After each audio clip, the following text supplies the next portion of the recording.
A new festival has hit Steam with Debut Festival, covering games from first-time studios and upcoming demos. So of course, it's time for another round of Steam Festival coverage, as we're beginning a multi-part looking at my favorite demos from the event.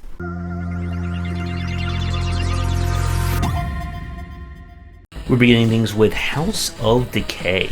This is a 3D collectathon platformer in the demon world.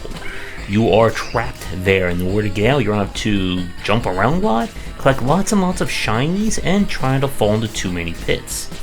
Our gameplay here is a mix of kind of basic action with a heavy dose of 3D platforming. You'll collect additional abilities, and do your best to collect a myriad of gems and other things. The demo of this one I found to be okay. I had an issue with the camera that sometimes the camera kind of gets like locked in a general direction, and other times it moves in accordance to the player. So if you're trying to like walk across a narrow beam or make a tight jump, and the camera just happens to turn really rapidly at some point, it's very easy to fall off or miss that jump.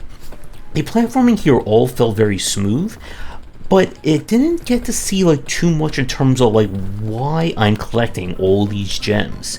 You do get a variety of upgrades, and we did see the game is going for more of an open world exploration, where you'll be able to unlock shortcuts back and trying to make your way around. So it's a bit hard to tell at the moment just how far this game is going to go in terms of its collecting or its platforming, but it's still a very entertaining time. So if you are a 3D platformer fan looking for some kind of more old school, like I guess like late PlayStation 1, PlayStation 2 era of 3D platforming, then I would give this one a try. We now go to Vampire's Veil. This is an action-focused Metroidvania.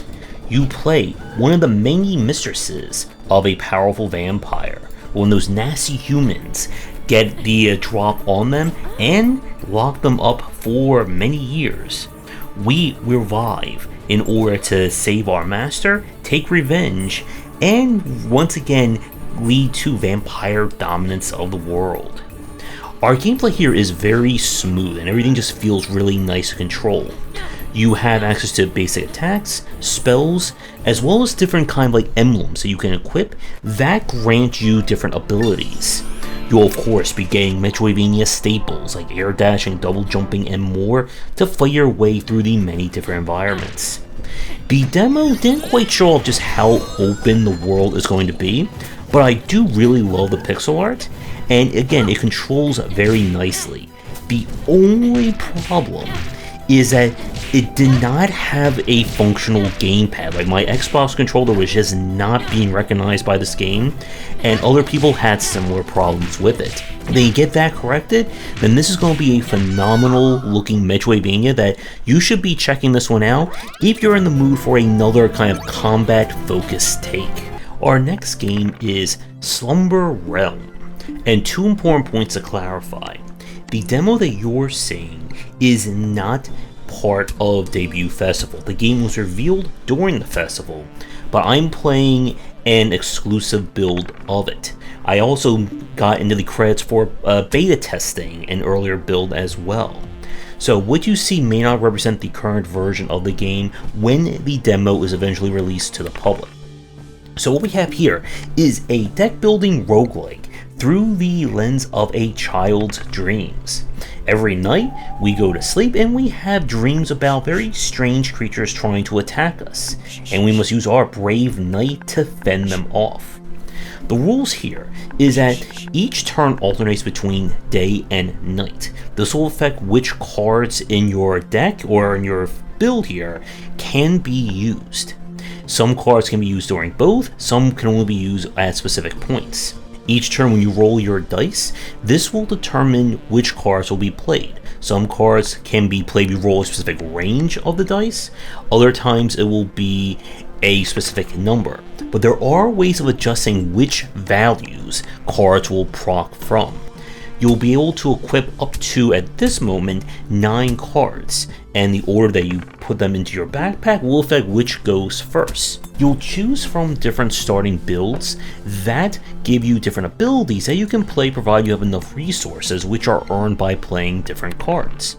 There are of course artifacts that grant you special abilities, there's progression in terms of unlocking new cards and challenges, and etc, etc. And I enjoy this one. It's a very solid take. It's hard to tell, at least from what I've played both during the beta tests and this version, how hard the game is going to be. This is definitely a tempo-focused game. After a few turns, the enemies will grow in power and their cards will level up. So it does pay to go for very fast strategies, or strategies that ramp up quickly. Still very charming, and if you're in the mood for another solid deck building roguelike, I would keep an eye out for when the demo is released and give it a look yourself. We now go to Oolo. This is an isometric puzzle platformer. You play a wizard has come to an island to reignite a flame that will keep the world going. But when you are betrayed by your friend, you must do a whole lot of platforming and box moving in order to save the world. This is aimed at being more on the challenging side of things. There are multiple difficulties that will reduce your ability to checkpoint and have extra lives. But the structure here is that each room, or the majority of the rooms, are treated as their own puzzle.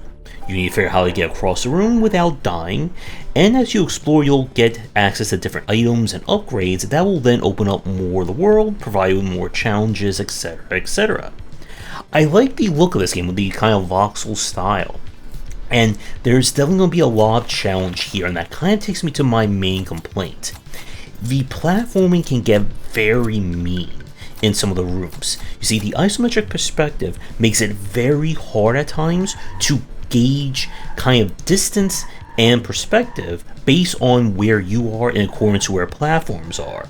So it's one of those cases where you can jump, but you're not actually on the right plane of the platform and you're just going to fall and die.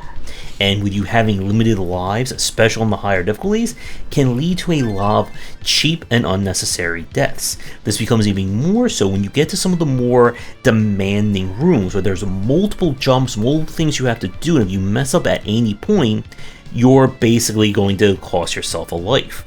And I would like a little bit better way of being able to show the player if they're on the right plane as a platform or some obstacle that they're trying to get through.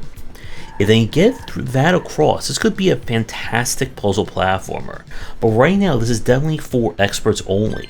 So, if you're in the mood for some very isometrically challenged jumping, I would give this one a try. And now we go to even more jumping with JumpMap. This is another in the 3D obstacle course style of platforming. Your mission is to get from point A to point B as quickly as you can without falling too many times. You have a double jump, and it's just more about kind of following the best line to get through the variety of levels. Now, instead of being focused on difficulty, the game features a very generous checkpoint that anytime that you fall, you are immediately rewound back to your last known location. So this is definitely aimed at, I think, more on the entry-level side of this style design. The levels look really nice and clean, although the bloom of that light can be a little hard if you stare directly at it. So if you're someone who likes 3D platforming, looking for kind of a, I would say like a beginner to moderate level take, I would give this one a play. And if you're looking for more of a challenge or a lot more bite, there are plenty of those out there. Still, a really solid and well-suited take that I'm looking forward to seeing the finished game. And now we go to Fire Hero Pixel Escape for 2D platforming. When fires are out of control in the city, you're going to have to put them out and do a whole lot of jumping to save the various citizens.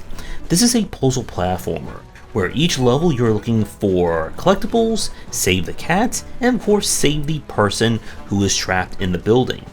Your main kind of health is that you have a heat gauge, and if it fills up, you are going to have to go back to the previous checkpoint. The puzzle logic here is about being able to manipulate the different objects and get around the fires that are set up, as well as find all those lovely collectibles along the way. Once you save the person, the game turns into a Metroid escape, as you must get out of the building before time runs out in a very exciting manner. The different levels show off quite a variety of puzzle platforming, and this is definitely going to be more, I would say, puzzle platforming than hardcore action. I do not know there will be any like boss fights or things like that, but still a really interesting take that plays very nicely. So if you're in the mood to put out some fire, save some people and cats, while jumping around looking all cool doing it, I would give this one a play. And now we go to Goblin Vyke. This is a stealth shop sim slash maybe Metroidvania. You play a goblin who's inherited your father's shop, who unfortunately passed away, and now the shop has fallen into debt. In order to get it out, you are going to have to steal from the local dungeon and then fill your stock with those ill-gotten goods. The game is a combination of kind of a stealth platformer with some basic shop sim aspects. You'll go into the dungeon each night collecting as much gear as you can. There's different properties of gear and ways of manipulating the items in your backpack. Now you do not directly attack, instead you'll need to hide and use the environmental traps in the dungeon or deal with any enemies, and then you can pickpocket any loot that they have on them. You'll be able to unlock additional abilities as well as more ways of dodging and getting around, which is a very solid loop. From the demo, it does not appear that the dungeon is procedurally generated. There are, of course, hard shortcuts you can unlock, fast travel, that kind of thing, I'm sure. During the day, you'll sell your items as a basic minigame as you try to get like the person's interest high enough without tanking it. It's a very intriguing gameplay loop, and I like what I saw here. Now, there is one caveat to the recommendation. The game does make use of Gen AI for all the portrait art, which I found a little bit weird because I don't think the game really needs that for something along these lines. I'm really curious to see how/if they'll add more to the shop sim aspect, because it does feel very light at the moment. Still, a really great concept for a game, and if they get these issues taken care of, this could be a very phenomenal first time game from the studio. So if you like shopping, stealing, and stealthing, I would give this one a try. And now we go to the games I played after the stream, beginning with Cubetory. This is an automation game where your job is to fill a pit with all manner of different colored cubes in order to progress. The game is going for kind of more along the lines of the a shapes.io style of progression. As you fill the hole with different amounts of cubes, you will unlock different researches. Those researches will unlock more cube colors, more devices, etc., to then challenge you to go even further. Now, you have to use kind of like flippers in order to change kind of the properties or the orientation of the cube in order to get those colors. And I've always been horrible when it comes to that kind of like spatial recognition side of things. So this one, I would say, is going to be more like on the moderate side, at least from what I played during the demo. It's definitely not going to be hitting factorial levels of difficulty, but it does feel like a step above that of shapes, since you don't have as many means of cube manipulation, at least at the start, compared to that one. So if you're in automating and coloring mood, I would give this one a try. I'm curious to see where else things will go when it is released. And for the last game of today's video, we have Buttonman, a 1930s inspired adventure slash beat 'em up. You play as the hitman slash fixer for a local crime boss, but when they are mysteriously murdered, you're going to turn the town upside down, solving puzzles, interacting with people, and getting into fights in order to figure out who the murderer is.